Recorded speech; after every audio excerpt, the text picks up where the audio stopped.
Hello and welcome to another episode of Beer Man's No Bull Beer Reviews. Today I have another beer from New Glarus Brewing Company out of New Glarus, Wisconsin. This is another beer from their research and development series. This one is it's just called Vintage 2016. So it's basically just a blend, or I think it's a blend of their version of a goose generally. The description just says sour blonde citrus funk balanced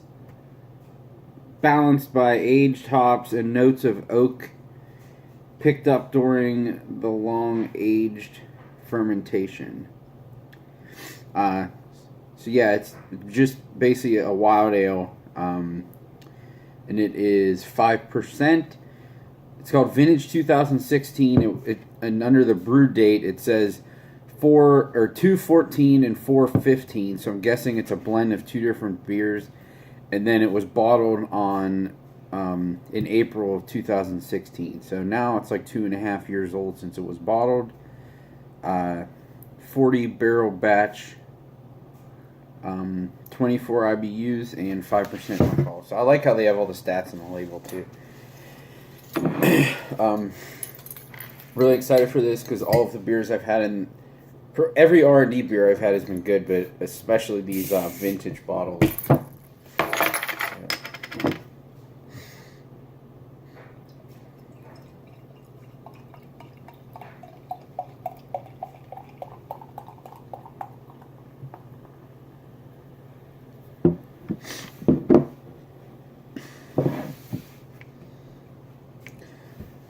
So as you can see, it pours a pretty translucent golden color with about one finger's worth of pretty something like carbonated white head.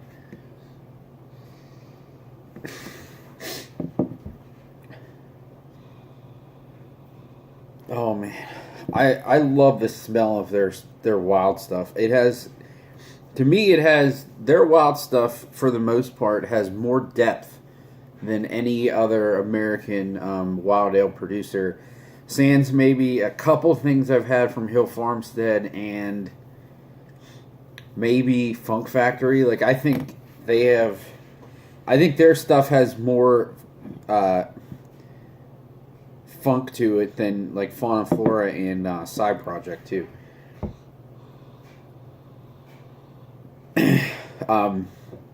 So there's a good bit of minerality, like that wet rock quality. Some like sour green apple skins. A little bit of cheese, like funky cheese. And almost like this floral character too. But I can't pick out like what specifically it is, but it's just coming off as like a floral mint.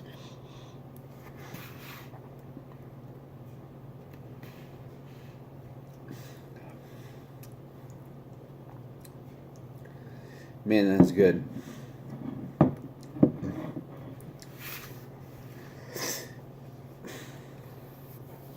Their stuff's interesting too because you never know how strong it is. Some of these R&Ds are like this, they're only 5%. I mean, some of them they've done crap. I can't remember what it's called, but it was like the Golden Sour. It was 10% alcohol. Like, to me, that one and this one, they don't taste the same, but like the alcohol level of them tastes the same. Not that I would expect there to be any big presence of alcohol in this, but they're all just like so full-bodied. The flavor and everything else just overwhelms if there wasn't any character from the alcohol.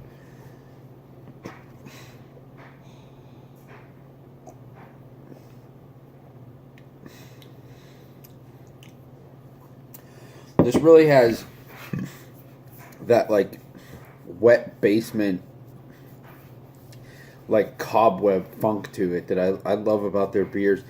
It's actually a little more dry than most of the other R&D beers. Like it has that funk up front, But some of the other ones actually finish with like a lingering, like fruity tartness. This doesn't have that. Like it's a little tart up front, but it finishes a lot drier. There's more. I think the Brett just ate away at it a little bit, and I know now at this point this beer is like 2.5 years old, so it might not have been quite as dry when it was fresh. But I know I've had this one before. I just don't. I get them confused, so I don't remember what it was like fresh, to be honest.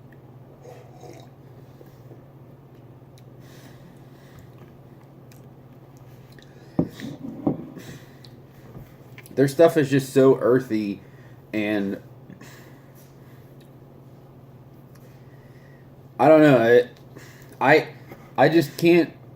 If you're gonna compare any American beers to lambics as far as the funk and complexity that the yeast has, I feel like these guys are doing it better than anybody else. And for whatever reason, they just don't seem to get a ton of credit. I know a lot of people like them, but they don't seek them out. Maybe it's because they produce a lot of it. But, I mean, some of these R&D beers are amazing. And that's on top of like their regular lineup, which is also fantastic. There's a reason why they're like one of my top 3 brewers in the world. There's beers like this that they make that people don't even care about, and it's awesome stuff. I think these are generally like $15 a bottle, and they're worth every penny of that for sure. They used to be like 10. They were a really big steal, but they bumped them up a little bit.